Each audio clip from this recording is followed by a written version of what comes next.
Now let's learn about the physiology of gastrointestinal diseases. Learning objectives include list the various disorders of the gastrointestinal system and describe the pathophysiology of the common gastrointestinal disorders. So, before moving on to this topic, let's learn some important terms associated with that, like the achalasia, a condition in which the lower esophageal sphincter fails to relax during swallowing.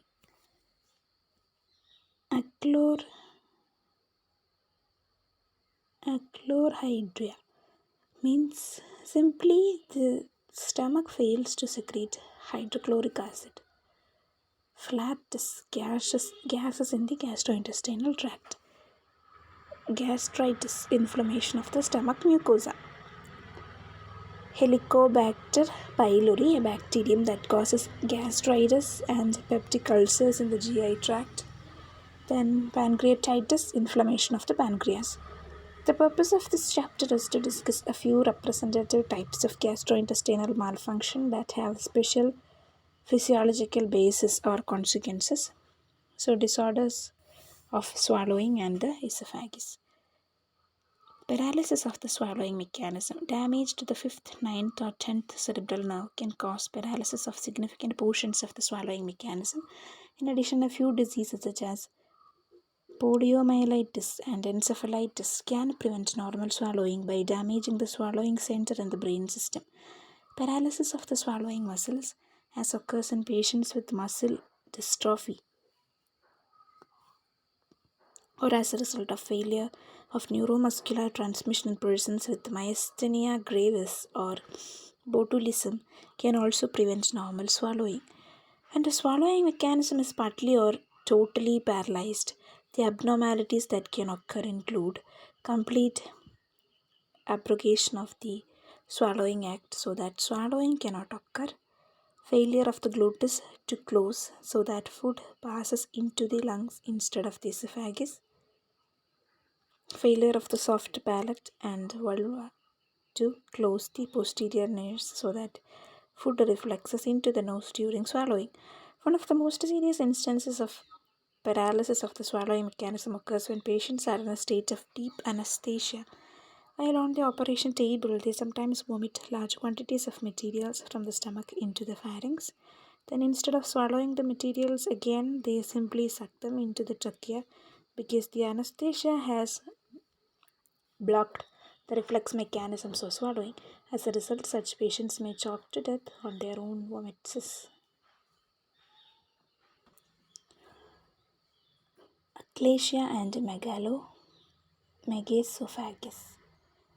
Achalasia is a condition in which the lower esophageal sphincter fails to relax during swallowing. As a result, food swallowed into the esophagus fails to pass from the esophagus into the stomach.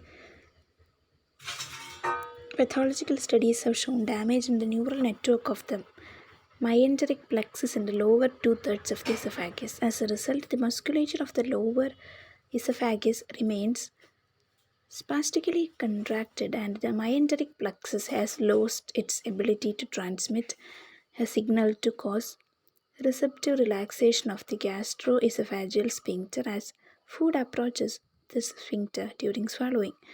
When achalasia becomes severe, the esophagus often cannot empty the swallowed food into the stomach for many hours instead of the few seconds that is the normal time. Over months and years, the esophagus becomes tremendously enlarged until it often can hold as much as 1 liter of food, which often becomes infected during the long periods of esophageal stasis. The infection may also cause ulceration of the esophageal mucosa, sometimes leading to severe substernal pain or even rupture and death. Considerable benefit can be achieved by stretching the lower end of the esophagus by means of a balloon inflated on the end of the swallowed esophageal tube. Antispasmodic drugs like drugs that relax smooth muscles can also be helpful. Then disorders of the stomach. First one is the gastritis. There is inflammation of the gastric mucosa. The inflammation of gastritis may be only superficial and therefore not very harmful, or it can penetrate deeply into the gastric mucosa in many long standing cases causing almost complete atrophy of the gastric mucosa. In a few cases, gastritis can be acute and severe with ulcerative excoriation of the stomach mucosa by the stomach's own peptic secretions. Research suggests that gastritis often is caused by chronic bacterial infection of the gastric mucosa. This condition often can be treated successfully with an intensive regimen of an antibacterial therapy. In addition, certain ingested irritant substances can be especially damaging to the protective gastric mucosal barrier, that is, to the mucous glands and to the tight epithelial junctions between the gastric lining cells, often leading to severe acute or chronic gastritis. Two of the most common of the substances are excess of alcohol or aspirin. Then, gastric barriers and its penetration in gastritis. Absorption of food from the stomach directly into the blood is normally slight. This low level of absorption is mainly due to two specific features of the gastric mucosa. It is lined with highly resistant mucus cells that secrete adherent mucus, and it has tight junctions between the adjacent epithelial cells. These two features together plus other impediments to gastric absorption are called gastric barrier. The gastric barrier normally is resistant enough to diffusion so that even the highly concentrated hydrogen ions of the gastric juice, averaging about 100,000 times the concentration of hydrogen ions in plasma, seldom diffuse even to the slightest extent through the lining mucus as far as the epithelial membrane itself. In gastritis, the permeability of the barrier is greatly increased. The hydrogen ions do then diffuse into the stomach epithelium, creating additional havoc and leading to a vicious circle of progressive stomach mucosal damage and atrophy.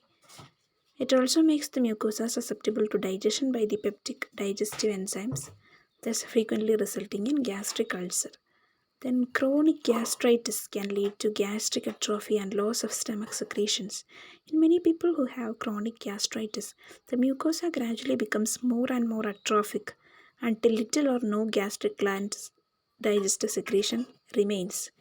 It is also believed that in some people, autoimmunity develops against the gastric mucosa, which also leads eventually to gastric atrophy. Loss of the stomach secretions in gastric atrophy leads to achlorhydria and occasionally to pernicious anemia. Achlorhydria and hypochlorhydria. Achlorhydria means simply that the stomach fails to secrete hydrochloric acid. It is diagnosed when the pH of the gastric secretions fails to decrease below 6.5 after maximal stimulation. Hypochlorhydria means diminished acid secretion. When acid is not secreted, pepsin also usually is not secreted. Even when it is secreted, the lack of acid prevents it from functioning because pepsin requires an acid medium for activity. Gastric atrophy may cause pernicious anemia. Pernicious anemia commonly accompanies gastric atrophy and achlorhydria. Normal gastric secretions contain a glycoprotein called intrinsic factor, secreted by the same parietal cells that secrete hydrochloric acid.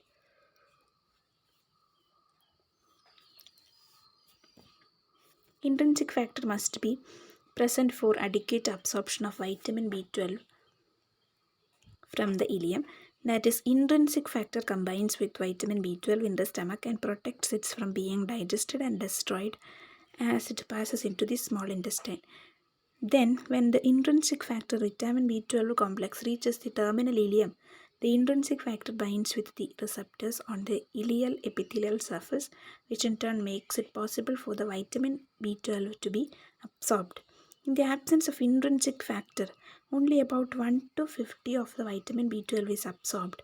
In addition, without intrinsic factor, an adequate amount of vitamin B12 is not made available from the foods to cause young newly forming red blood cells to mature in the blood marrow.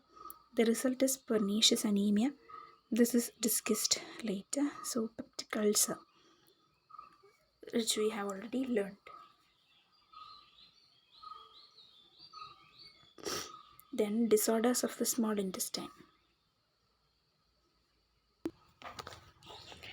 Disorders of the small intestine. Abnormal digestion of food in the small intestine. Pancreatic failure. A serious cause of abnormal digestion is failure of the pancreas to secrete pancreatic juice into the small intestine. Lack of pancreatic secretion frequently occurs in persons with pancreatitis when the pancreatic duct is blocked by a gallstone at the papilla of Vata and after the head of the pancreas has been removed because of malignancy. Loss of pancreatic juice means loss of trypsin, chymotrypsin, carboxypolypeptidase, pancreatic amylase, pancreatic lipase, and a few other digestive enzymes. Without these enzymes, up to 60% of the fats entering the small intestine may not be absorbed, along with one third to one half of the proteins and carbohydrates. As a result, large portions of the ingested food cannot be used for nutrition and copious fatty feces are excreted. Then, pancreatitis, inflammation of the pancreas. Pancreatitis can occur in the form of either acute pancreatitis or chronic pancreatitis. The most common cause of pancreatitis is drinking excess alcohol, and the second most common cause is the blockage of the papilla of Vata by a gallstone, and the two causes together account for more than 90% of all cases. When a gallstone blocks the papilla of Vata, the main secretory duct from the pancreas and the common bile duct are blocked. The pancreatic enzymes are then deemed up in the ducts and acini of the pancreas. Eventually, so much trypsinogen accumulates that it overcomes the trypsin inhibitor in the secretions and a small quantity of trypsinogen becomes activated to form trypsin. Once this happens, the trypsin activates still more trypsinogen as well as chymotrypsinogen and carboxypolypeptidase, resulting in a vicious circle until most of the proteolytic enzymes in the pancreatic ducts and acini become activated. These enzymes rapidly digest large portions of the pancreas, sometimes completely and permanently destroying the acidity of the pancreas to secrete digestive enzymes. Then, next is the malabsorption of the small intestinal mucosa.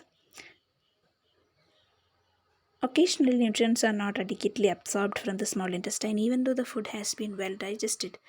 Several diseases can cause decreased absorption by the mucosa. They are often classified together under the general term SPUE. SPRUE. Malabsorption also can occur when large portions of the small intestine has been removed. Then non-tropical sprue. One type of this disease called variously idiopathic sprue, celiac disease in children, or gluten enteropathy results from the toxic effects of gluten present in certain types of grains, especially wheat and rye. Only some people are susceptible to this effect, but in those who are susceptible, gluten has a direct destructive effect on intestinal enterocytes. In milder forms of the disease, only the microvilli of the absorbing enterocytes on the villi are destroyed, thus decreasing the absorptive surface area as much as twofold. In the more severe forms, the villi become blunted or disappear altogether, thus still further reducing the absorptive area of the gut. Removal of wheat and rye flour from the diet frequently results in cure within weeks, especially in children with this disease. Then tropical sprue. In different type of sprue called tropical sprue frequently occurs in the tropics and can often be treated with antibacterial agents. Even though no specific bacterium has been implicated as the cause, it is believed that this variety of sprue is usually caused by inflammation of the intestinal mucosa resulting from unidentified infectious agents.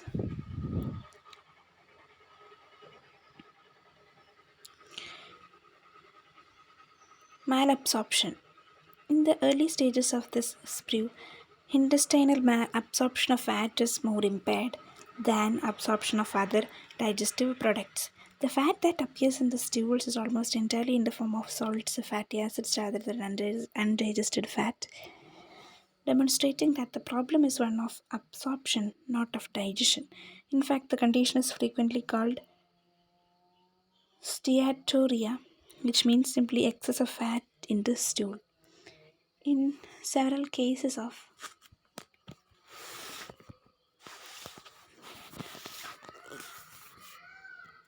this disease, in addition to the malabsorption of fats, impaired absorption of proteins, carbohydrates, calcium, vitamin K, folic acid, and vitamin B12 also occurs.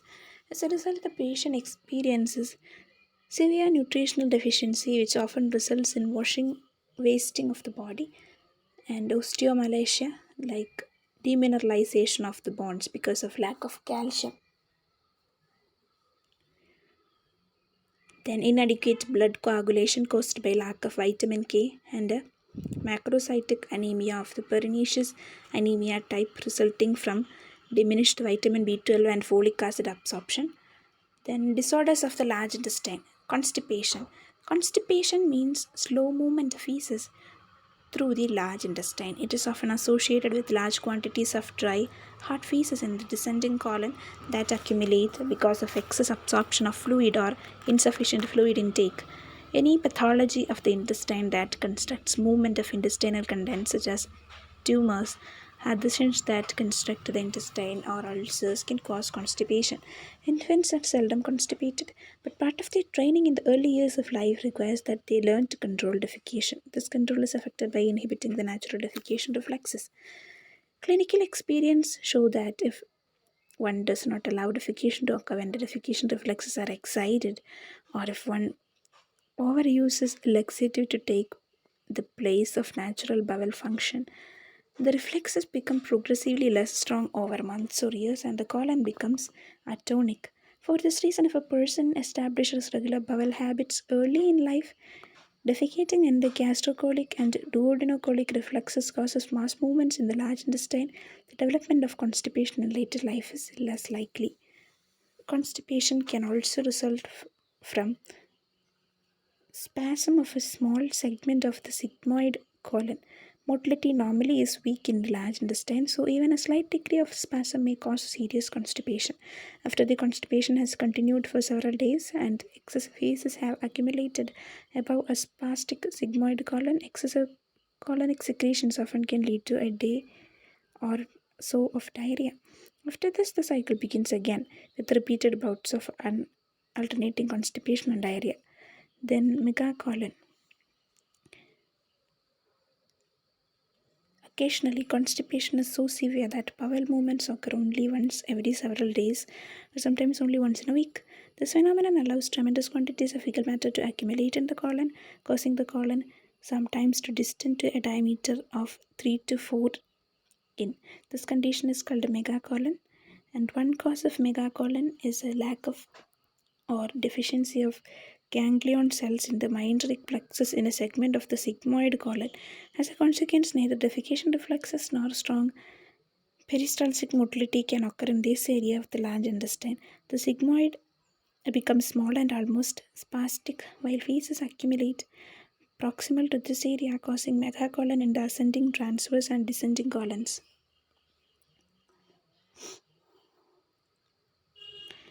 Diarrhea. Diarrhea results from rapid movement of fecal matter through the large intestine. Several causes of diarrhea with important physiological sequelae are the following: enteritis, inflammation of the intestinal tract. Enteritis means inflammation usually caused either by a virus or by bacteria in the intestinal tract. In usual infectious diarrhea, the infection is most extensively in the large intestine.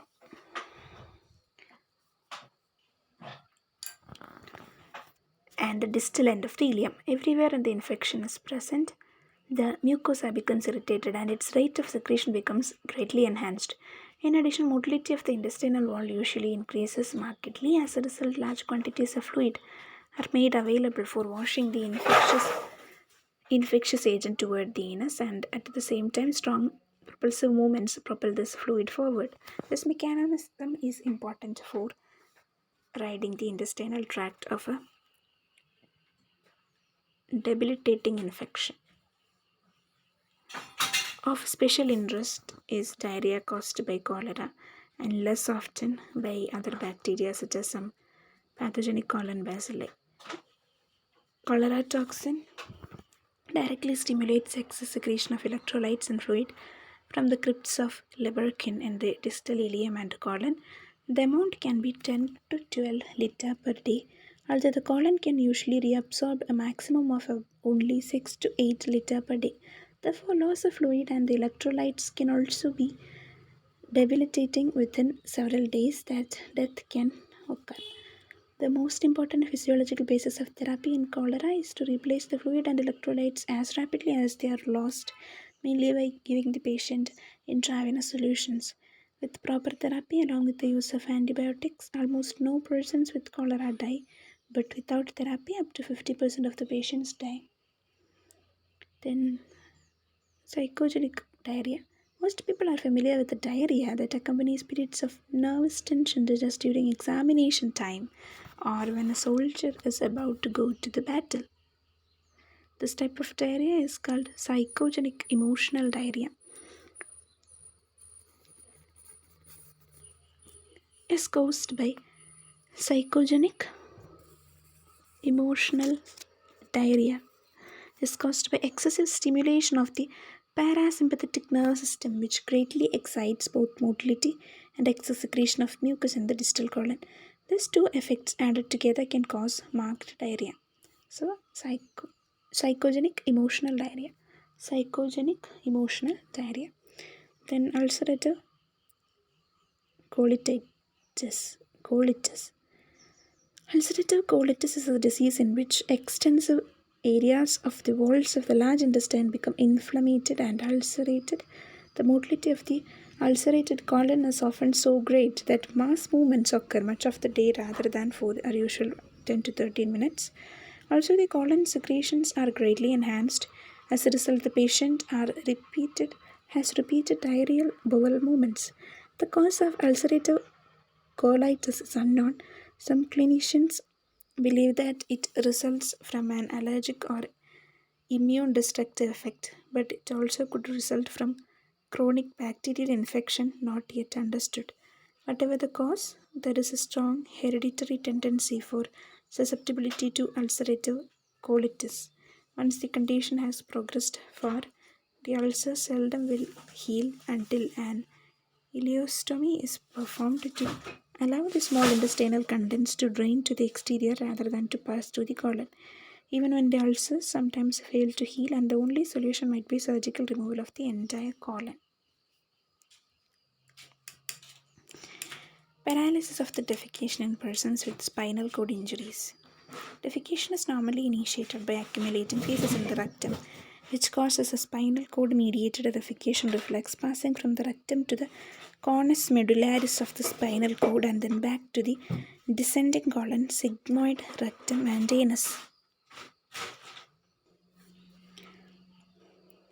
Defecation is normally initiated by accumulating feces in the rectum, which causes a spinal cord mediated defecation reflex passing from the rectum to the conus medullaris of the spinal cord and then back to the descending colon, sigmoid, rectum, and anus. When the spinal cord is injured somewhere between the conus medullaris and the brain, the voluntary portion of the defecation act is blocked while the basic cord reflex for defecation is still intact. Nevertheless, loss of the voluntary aid to defecation, that is, loss of the increased abdominal pressure and relaxation of the voluntary anal sphincter, often makes defecation a difficult process in the person with this type of upper cord injury. However, because the cold defecation reflex can still occur, a small enema to excite action of this cold reflex, usually given in the morning shortly after a meal, can often cause adequate defecation. In this way, people with spinal cord injuries that do not destroy the conus medullaris of the spinal cord can usually control their bowel movements each day. Then, general disorders of the gastrointestinal tract. Vomiting. Vomiting is the means by which the upper gastrointestinal tract rids itself of its contents when almost any part of the upper tract becomes exceedingly irritated or distended or even overexcitable. Excessive distension or Irritation of the duodenum provides an excessively strong stimulus for vomiting. The sensory signals that initiate vomiting originate mainly from the pharynx, esophagus, stomach, and upper portions of the small intestine. Nerve impulses are transmitted by both vagal and sympathetic afferent nerve fibers to multiply distributed nuclei in the brainstem, especially the area postrema that altogether are called the vomiting center. From here, motor impulses that cause the actual vomiting are transmitted from the vomiting center by way of the 5th, 7th, 9th, 10th, and 12th cranial nerves to the upper gastrointestinal tract, through vagal and sympathetic nerves to the lower tract, and through spinal nerves to the diaphragm and abdominal impulses of muscles. Then let me just try to learn the neural connections of the vomiting center. The so-called vomiting center includes not only multiple sensory, motor, and control nuclei, mainly in the medullary and pontile reticular formation, but also extending into the spinal cord. So, apomorphin, morphin, chemoreceptor trigger zone is there, vomiting center is there, vagal afferents and vagal afferents, then sympathetic afferents are also connected with that. Then antiperistalsis, the prelude to vomiting. In the early stages of excessive gastrointestinal irritation or over distension, antiperistalsis begins to occur when many minutes before vomiting appears. Antiperistalsis means peristalsis up the digestive tract rather than downwards. Antiperistalsis may begin as far down in the intestinal tract as the ileum, and the antiperistaltic wave travels backward up the intestine at a rate of 2 to 3 centimeter per second. This process can actually push a large share of the lower small intestine contents all the way back to the duodenum and stomach within 3 to 5 minutes. Then, as the upper portions of the gastrointestinal tract, especially the duodenum, becomes overly distended, this distension becomes the exciting factor that initiates the actual vomiting act. At the onset of vomiting, strong intrinsic contractions occur in both the duodenum and the stomach, along with parietal relaxation of the esophageal stomach sphincter, thus allowing vomitus to begin moving along the stomach into the esophagus. From here, a specific vomiting act involving the abdominal muscles take over and expels the vomitus to the exterior or explained in the following vomiting act. And so vomiting center has been sufficiently stimulated and vomiting act has been instituted. The first effects are a deep breath, raising the hyoid bone and larynx to pull the upper esophageal sphincter open, closing of the glottis to prevent vomitus flow into the lungs, and lifting of the soft palate to close the posterior nares. Next comes a strong downward contraction of the diaphragm along with simultaneous contraction of all the abdominal wall muscles, which squeeze the stomach between the diaphragm and the abdominal muscles, building the intragastric pressure to a high level. Initially, the lower esophageal sphincter relaxes completely, allowing expulsion of the gastric contents upward through the esophagus. The vomiting act results from the squeezing action of the muscle of the abdomen, associated with simultaneous contractions of the stomach wall and opening of the esophageal sphincter so that the gastric contents can be expelled. Chemoreceptor trigger zone, the brain medulla for initiation of vomiting by drugs or by motion sickness. Aside from the vomiting initiated by irritating stimulus in the gastrointestinal tract, vomiting can also be caused by nerve signals arising in the areas of the brain. This mechanism is particularly true for a small area called the chemoreceptor trigger zone for vomiting, located in the area postrema on the lateral walls of the fourth ventricle. Electrical stimulation of this area can initiate vomiting, but more importantly, administration of certain drugs, including apomorphin, morphine, and some digitalis derivatives, can directly stimulate the chemoreceptor trigger zone and initiate vomiting. And destruction of this area blocks this type of vomiting, but does not block vomiting resulting from irritative stimuli in the gastrointestinal tract itself. Furthermore, it is well known that rapidly changing direction or rhythm of motion of the body can cause certain people to vomit. The mechanism for this phenomenon is the following. The motion stimulates receptors in the vestibular labyrinth of the inner ear, and from this, impulses are transmitted mainly by way of the brainstem vestibular nuclei into the cerebellum. then to the chemoreceptor trigger zone, and finally to the vomiting center to cause vomiting. So, obstruction of different parts of the gastrointestinal tract. Obstruction in the pylorus causes acid vomitus. Obstruction below duodenum causes neuronal or basic vomitus. Then high obstruction causes extreme vomiting, and low obstruction causes extreme constipation and less vomiting. So causes include cancer, ulcer, spasm, paralytic ileus, and adhesions. Next is the nausea condition. The sensation of nausea is often a prodrome of vomiting. Nausea is the conscious recognition of subconscious excitation in an area of the medulla closely associated with or part of the vomiting center. It can be caused by irritative impulses coming from the gastrointestinal tract, impulses that originate in the lower brain associated with motion sickness, or impulses from the cerebral cortex to initiate vomiting. Vomiting occasionally occurs without the prodromal sensation of nausea, which indicates that only certain portions of the vomiting center are associated with the sensation of nausea.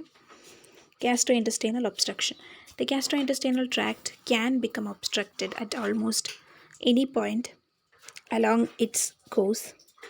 Some common causes of obstruction are cancer, fibrotic constriction resulting from ulceration or from peritoneal adhesions, spasm of a segment of the gut, and the paralysis of a segment of the gut. The abnormal consequences of obstruction depends on the point in the gastrointestinal tract that becomes obstructed. If the obstruction occurs at the pylorus, then often results from fibrotic constriction of after peptic ulceration, persistent vomiting of stomach contents occurs.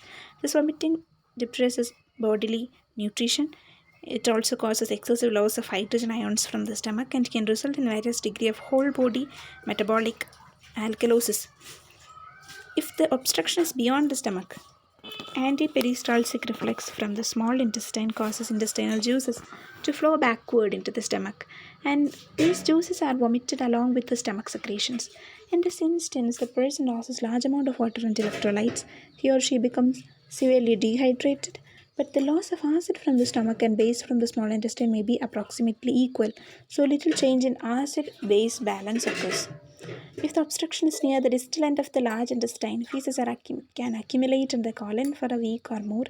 The patient develops an intense feeling of constipation, but at first vomiting is not severe. After the large intestine has become completely filled and it becomes impossible for additional time to move from the small intestine into the large intestine, severe vomiting then occurs. Prolonged obstruction of the large intestine can finally cause rupture of the intestine or dehydration and circulatory shock resulting from the severe vomiting. Gases in the gastrointestinal tract. Flatus. Gases called flatus can enter the gastrointestinal tract from three sources. Swallowed air. Gases formed in the gut as a result of bacterial action. Gases that diffuse from the blood into the gastrointestinal tract. Most gases in the stomach are mixtures of nitrogen and oxygen. Nitrogen and oxygen derived from the swallowed air. In the typical person, these gases are expelled by belching. Only a small amount of gas normally occurs in the small intestine, and much of the gas in the air passes from the stomach into the intestinal tract. In the large intestine, bacterial action generates most of the gases, including especially carbon dioxide, methane, and hydrogen. When methane and hydrogen become suitably mixed with oxygen, an actual explosive mixture is sometimes formed. Use of the electric cautery during sigmoidioscopy has been known to cause a mild explosion. Certain foods are known to cause greater expulsion of flatus through the anus than others, like beans, cabbage, onion, cauliflower, corn, and certain irritant foods such as vinegar. Some of these foods serve as a suitable medium for gas-forming bacteria, especially unabsorbed fermentable types of carbohydrates. For instance, beans contain an indigestible carbohydrate that passes into the colon and becomes a superior food for colonic bacteria. But in other instances, excess expulsion of gas results from irritation of the large intestine, which promotes rapid peristaltic expulsion of gases through the anus before they can be absorbed. The amount of gases entering and forming in the large intestine each day averages 7 to 10 liter, whereas the average amount expelled through the anus is usually only about 0.6 liter. The remainder is normally absorbed into the blood through the intestinal mucosa and expelled through the lungs.